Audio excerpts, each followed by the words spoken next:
2024년 무신일주 갑진년 운세를 보겠습니다. 먼저 천간과 지지의 관계입니다. 무신일주 일간무토에게 갑진년의 천간 갑목은 편관이 됩니다. 편관은 극기심과 돌파력, 권위 등의 기운이지만 또 한편으로 불규칙적인 압박과 스트레스, 책임의 무게 등에도 해당을 합니다. 그래서 무신일주는 갑진년 전반기에 평소보다 책임지고 해야 할 일들이 더 많이 불규칙적으로 들어오는 느낌을 받을 수 있고 피로감이 더해질 수 있습니다. 하지만 이러한 과정을 거치고 나면 더 크게 인정을 받을 수 있기 때문에 무조건 나쁘기만 한 흐름은 아닙니다. 특히 편관의 기운은 권위의 기운이고 직위의 변화가 올 수 있는 기운이기도 하기에 본인이 버텨내는 만큼 자연스럽게 승진의 흐름을 타고 명예도 올라갈 수 있습니다. 따라서 본인 스스로 신발끈을 묶는 느낌으로 마음의 중심을 잡고 주변 정리를 하면서 주도적으로 상황을 대처해 나간다면 좋을 것입니다. 좀 더 베풀고 좀 더 희생한다는 마음을 애초부터 가지고 시작하면 좋을 것입니다. 추가로 편관의 기운은 여자에게는 연애와 결혼의 기운이면서 남자의 기운에게 스트레스를 받을 수 있는 여지가 있고 남자와 여자 모두에게는 승진과 이동의 기운이면서 조직의 시스템이나 윗사람에게 스트레스를 받을 수 있는 여지가 있습니다. 이에 대해 부정적 스트레스를 상쇄하기 위해서는 본인 스스로 몸과 마음의 경직성을 풀어주고 외부의 사람이나 상황에 대해 과도하게 의미 부여를 하거나 대응하려 하기보다 적당히 두루뭉술한 느낌을 견지하면 좋습니다.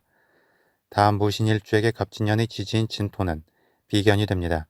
비견은 경쟁의 기운이고 동료와 친구의 기운이 됩니다.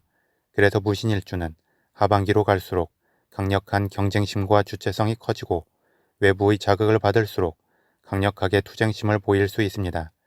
그런데 경쟁을 위한 경쟁에만 매몰되면 현실적 결실 없이 감정 싸움만 될 수 있습니다.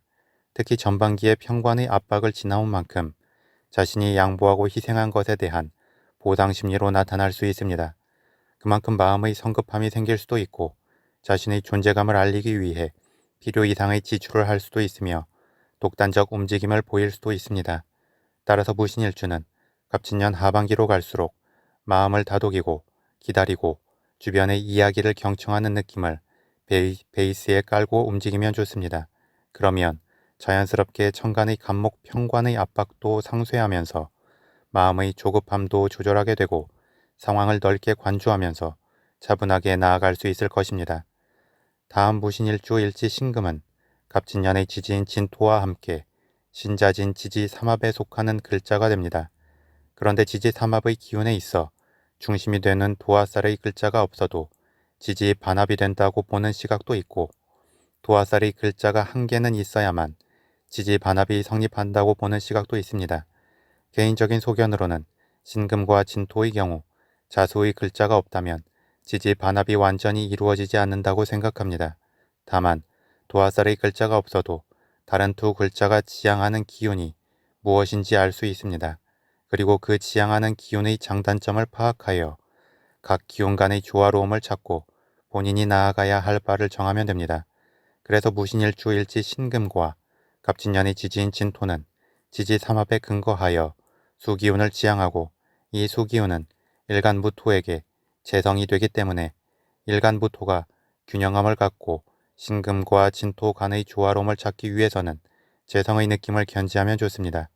특히 무신일주는 일간식신과 갑진년의 천간 편관이 반대되는 느낌의 기운이기 때문에 갑진년 전반기에 잘 참는 것 같다가도 돌출적으로 욱하고 튕겨질 수 있고 갑진년의 지지인 진토는 비견이 되어 너무 의미 없는 싸움에 기운을 뺄 수 있습니다. 따라서 재성의 합리적이고 현실적 느낌을 생각하면서 외부적 압박에 대해서는 극단적으로 판을 엎어버리기보다 적절한 타협점을 찾으려 노력하면 좋고 무언가 행동해 나갈 때에는 일단 확실한 현실적 목표를 정한 다음에 경쟁적 분위기에서 힘을 받으면 좋습니다.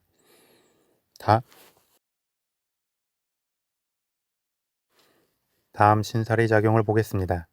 무신일주 일지 신금은 역마살의 기운이 됩니다. 그리고 일지 신금의 지장간 안에는 무토 비견, 경금 식신, 임수 편재의 기운이 내재해 있습니다.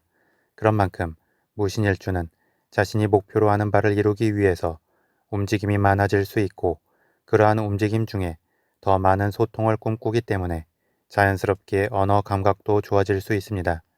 이러한 무신일주에게 갑진년에는 진토 화개살의 기운이 도래합니다.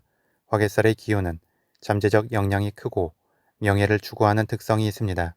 그리고 이 진토 화개살의 기운은 일간무토에게는 비견의 기운이 되는 만큼 무신일주는 갑진년에 자신에 대한 자부심이 강해질 수 있고 자신에게 잠재된 역량을 최대한 밖으로 드러내려 노력할 수 있습니다.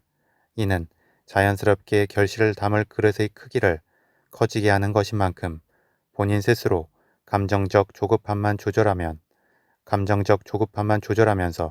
현실적 목표를 향해 기운을 몰아가면 좋을 것입니다.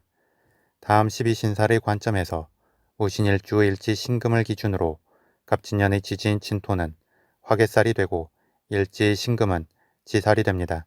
지살은 기운이 생동하는 시작의 기운이고 화개살은 기운이 갇힌 멈춤의 기운입니다. 그래서 12운성론의 관점에서 지살은 장생에 비유되고 화개살은 묘에 비유되기도 합니다.